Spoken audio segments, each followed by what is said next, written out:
This is the Seven Figure Standard Podcast, hosted by Arash Vossoughi and Mikey Stiller, with mindset and strategies to help you break through and create personal freedom.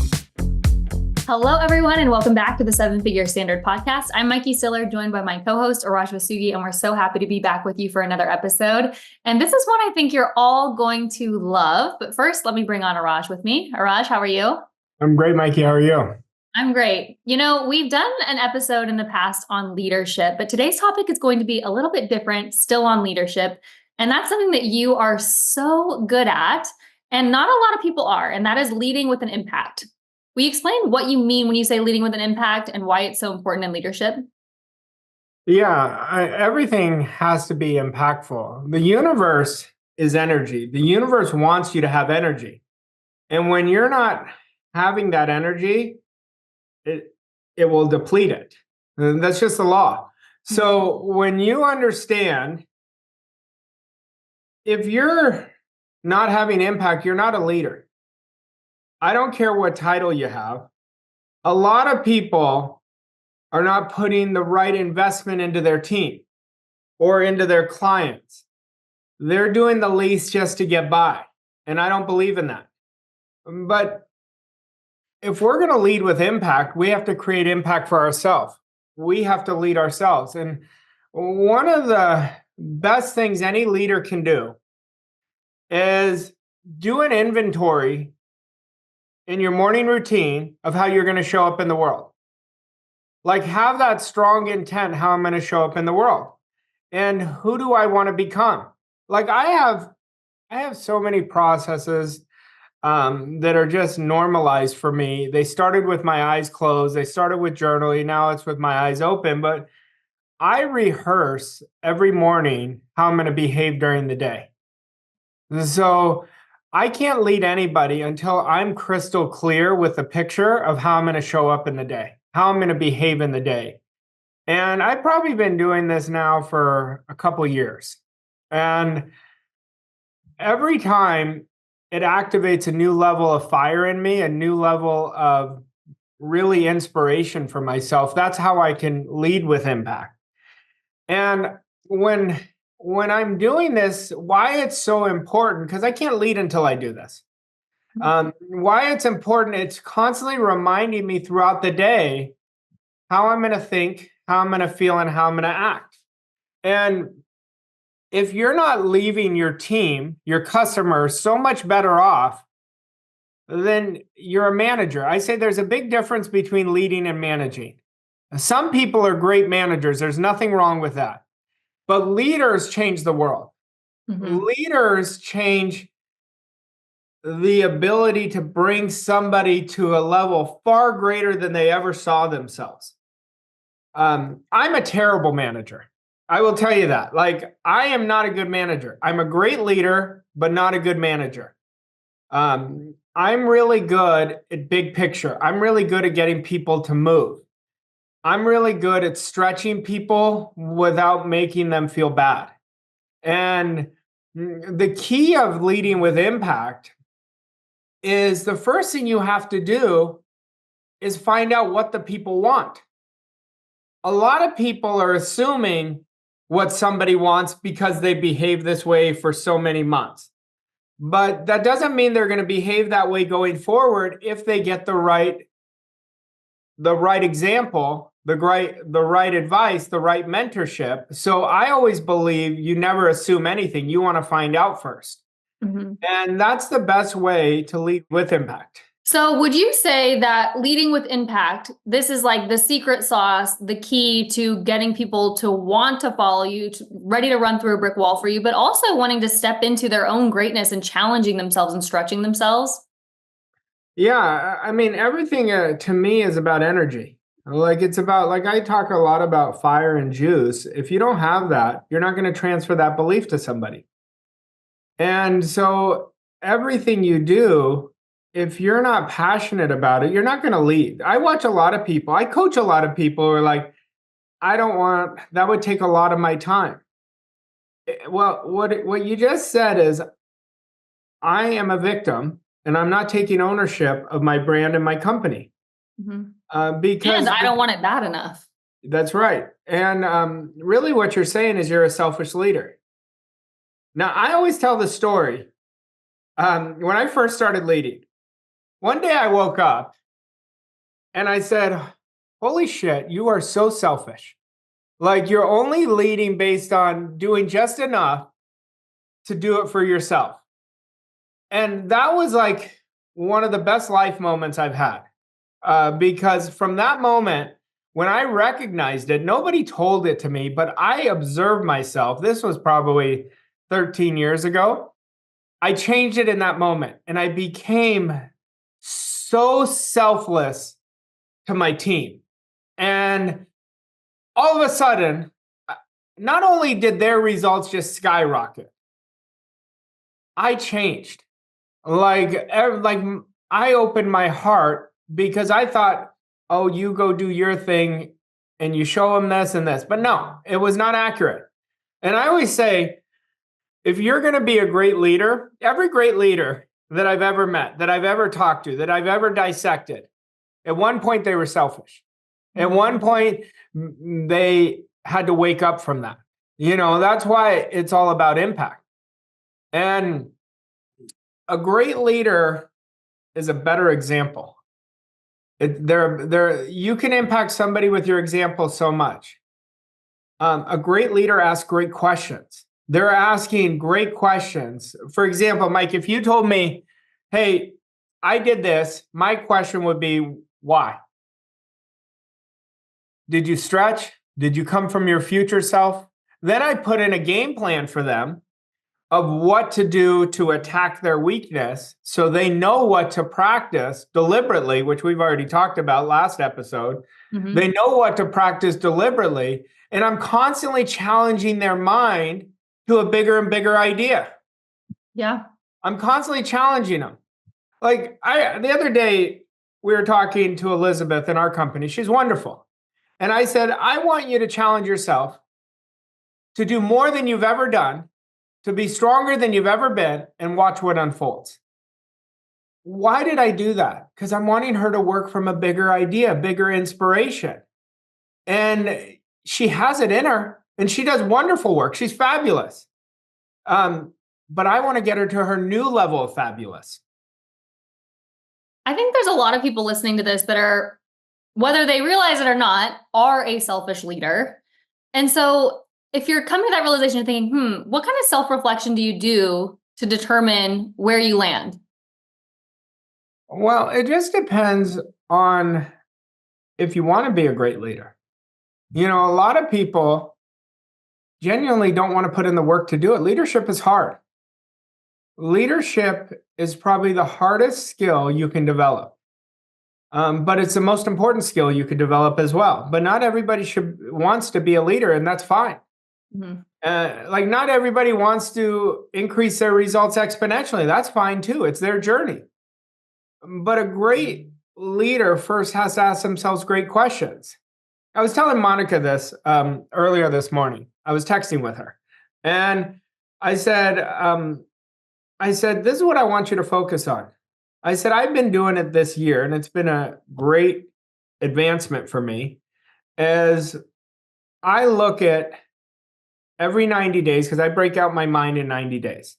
And I said, what 3 things do I want to eliminate? Mm-hmm. And then what 3 things do I want to replace with much higher energy that will give me so much more fire? Because quantum leaps are about elimination. I have to constantly eliminate things. And when I started this business with you, Mike, we've eliminated so much. There's so many things that were outdated from when we started because we're constantly growing, right? And that's leadership, but that's what I mean. Like, we got to really be honest with ourselves. Like, I eliminated selfishness. Mm-hmm. What did I add? Impact. I just replaced selfishness with impact. So whenever you eliminate something, you open the space for something far greater if you're thinking. But a company's growth is about the people. I always use the question, John Wooden. John Wooden is a Hall of Fame basketball coach. And one of my favorite books is his on leadership. And he says, he always asks this question, who's the superstar of the team? And the answer is we. There is no superstar. It's about we. And in our company motto, I always say we win as a team, we lose as a team. I don't say I'm winning or they're winning and somebody's not. See, creation is about the people. The people create the ideas. So it's a collaboration of we that creates the impact. It's not about I. It's not about I. Now, do I feel responsible for the team? Of course I do. Of course I do, because, and you do, because what? Everything goes from the top down. Your standard is it's going to create their standard. But you have to want to create impact. Impact is such a power word. I think it is such an amazing word. And impact is not, and it's not just an idea. To me, it's a verb. To me, it's like, if everyone would just understand that success is not about us, it's about the value we create for others. So if we impact others, we're going to be taken care of. Like I think Zig Ziglar said it the best. He says, you help the most amount of people get what they want, you're going to get what you want. But you have to be selfless. Like, we got to look at the characteristics. You got to be a dog. You got to be willing to fail. You have to be open in your heart. You have to be a great listener. You have to communicate with belief, and you have to care. At the end of the day, it's about caring. You have to really care. Arash, would you agree that leadership, like any big goal or any philosophy or identity that you want to have in your life, you have to work at it every single day? You never get to this point where you're like, well, I'm a great leader, so I don't have to work on that anymore and I have to work on other things. Like, you may not have to work on it as much as you did in the beginning, but you still have to work at leadership. It's every day. Leadership you earn every day. The minute you stop earning it, the minute you're going to stop having the respect of your team. You'll watch a great leader, they'll go through the wall for their people. Why? Because there's trust built. Like, I could stretch the hell out of somebody, they never take offense. They never take offense. So at the end of the day, when you build that trust where they know you care, then they'll never not do anything for you. They'll never not do anything for you. But that's the epitome of impact. And really, I only focus on a few things every day, truly. My 3 things that I focus on is constantly growing my mindset, constantly growing my leadership, and constantly becoming better at the law of compensation with my clients. Like, if I keep becoming a master of what I do, I keep getting better. Those are the only 3 things that I focus on every day. I don't focus on 100 things. If I focus on more things, I'm going to drive you crazy, first of all. Like, it's the truth. Like, if I'm focusing on every aspect that's not my genius, then I'm losing. I want to focus on what are the 3 most important things that I could do every day to grow our business, to grow our clients, to grow our brand. That's what I focus on. And so when we focus on too many things is where we lose. You talked about letting go of selfishness. If someone's listening to this thinking, I want to be an exceptional leader, is that their first step, is to let go of selfishness, or is there a first step before that? It's really a decision. It just came in my awareness.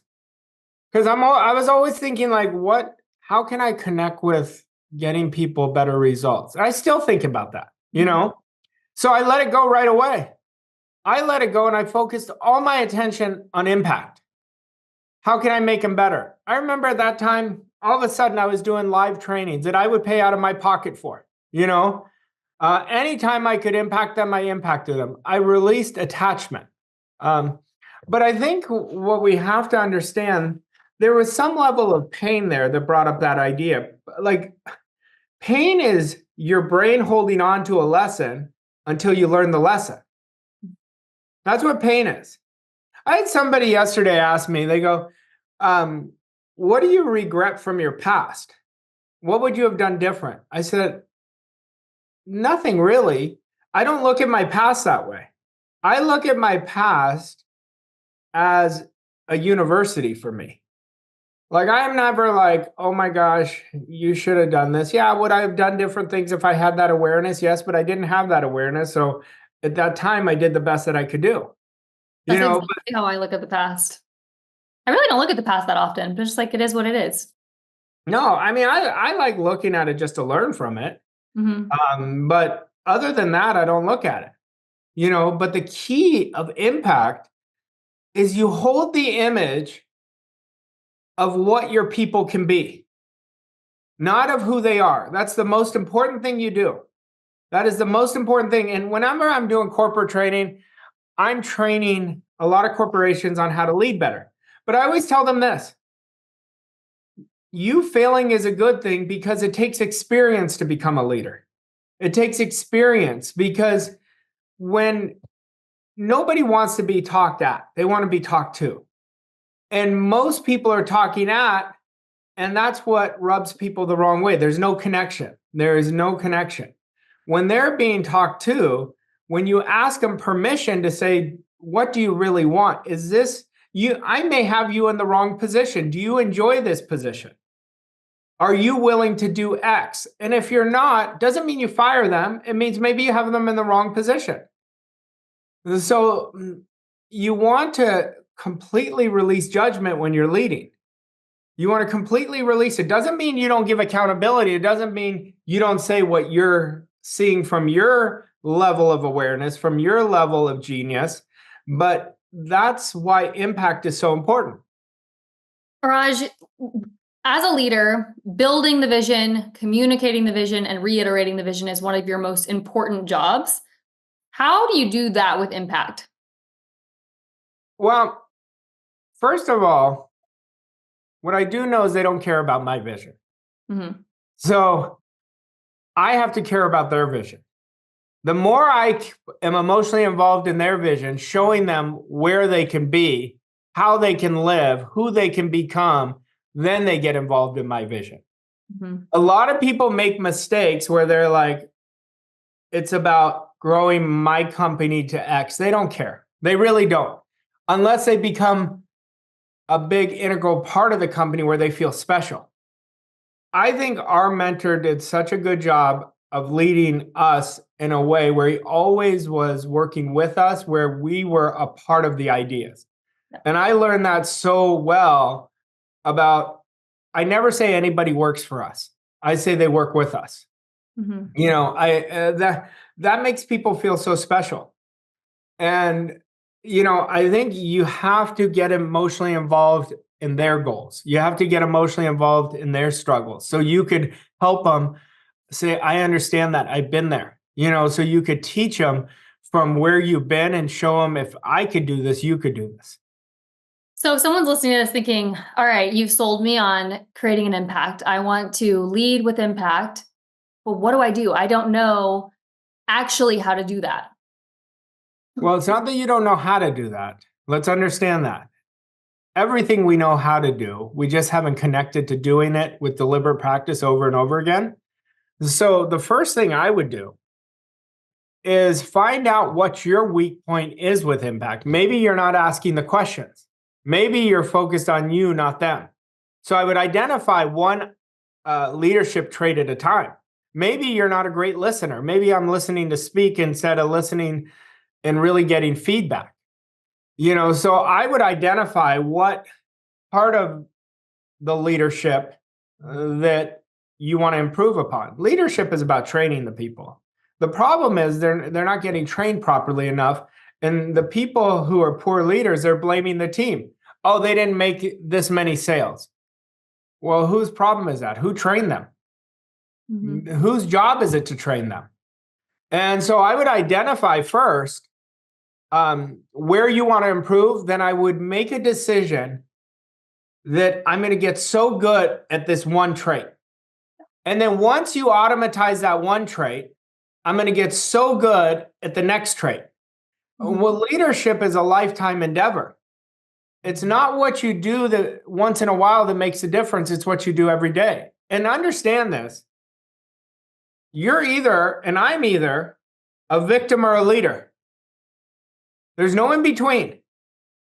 And so if I said, what is the best trait of a leader? It's your example. Your example more than anything else. A volatile leader is always up and down with their emotional state. A great leader, you wouldn't know if they crushed it one day or if they lost. Their temperament is the same. Their temperament's the exact same. But leadership, at the end of the day, you'll know what kind of leader you are by the leaders you have under you over a period of time. But you have to really give a shit about people. You have to authentically, not say, oh, I care about you, but you're sending out a double binding message. You have to really care. I'm smiling because I'm like, there's a great action step for today. Actually give a shit about people. Yeah, it really is a great action step. It's so funny because if we would just stop putting so much attention on what we need, what we want. The want is very important, but the give has got to be greater than the want. Like if you look at, all right, let me ask you this. I'm putting you on here. If I asked you, what do you think is the most powerful energy in the universe? What would you say? Love. Okay. You're probably right. I was thinking gratitude, but you're probably right. With love. But I think gratitude is right there. Yeah. What is gratitude? It's what we put value on. But what if you're so grateful for the struggles just as you are the wins? Because the struggles create the wins. And that's what I always try to tell people. I go, oh, this was worth it. This had to happen. This had to happen. And so when we are in that grateful energy as our dominant energy, it changes the game. It changes exactly what you attract. But then we look at scarcity. What is scarcity? It's an emotion. What creates scarcity? Usually it's envy. Envy of something. What's missing? I wish I had this, or, I'm afraid of this. And that's just because you're not thinking. You're not controlling your emotional state. So the leader has to have a tremendous mindset. Not an okay mindset, a tremendous mindset. And what tremendous is all relative, because you could be tremendous compared to who you were yesterday, and you're going up the ladder of leadership. Like you can never, as a leader, you can never make your team climb up a ladder. Mm-hmm. You can lead them up a ladder, but they have to do the work. That's why it's not your responsibility. They're not doing it. That's up to them. You can do everything you can, and if they don't want it bad enough, they're not going to do it. So I always say, I only work with the people who really want it bad enough. You give me an ounce of desire, I'm gonna get you to break barriers you've never thought were possible. I just need an ounce. Yeah. I just need a little bit of desire, because I can build up your standard with my belief. That's what leaders do. See, I feel like the last 2 minutes was so good there, Arash, because that's what gives leadership the juice. That's how you give impact the juice, and also soften it with gratitude and belief. Let's get into the action step for today. Well, the first thing I would do is identify. The first question is, do I want to be a great leader? You have to really want it. And then you've got to put your time into working on being selfless. That would be the first step. Focus all your energy on who you're leading. Ask them questions. Never assume anything. Never assume anything. I remember a few weeks ago, I was working with a client, and he was talking to me about his team, and he goes, they just don't want more. And I said, well, how do you know that? And he goes, well, just based on the past. I said, have you asked? And he said, no. And it's very common. It's not an uncommon thing. I said, never assume anything. Mm-hmm. And when you do that, boom. And he had an awakening. I knew it on the call. Like he woke up. He goes, I actually don't know that. So we got to ask great questions. I'm always talking on this podcast how important questions are. You ask empowering questions, you get empowering answers. We don't want to assume anything. The only thing I want you to assume is your goal is done. Mm-hmm. And that's leadership. I love it. This has been such a great episode. Thanks to all of you for listening. If you enjoyed this episode, go ahead and leave us a rating and review. Share this with your friends and family so we can get more people listening to the 7-Figure Standard podcast. And we'll see you next week with another episode. Thanks, Arash. Thanks, Mikey. Thank you for listening to this episode of 7-Figure Standard. We hope you found the insights and strategies helpful on your journey to success. If you enjoyed this episode, please leave us a rating and review on your favorite podcast platform to help us reach more people like you. To learn more about Arash and Mikey and how Voss Coach & Co. can help you achieve your goals and reach new levels of success, visit vosscoachandco.com.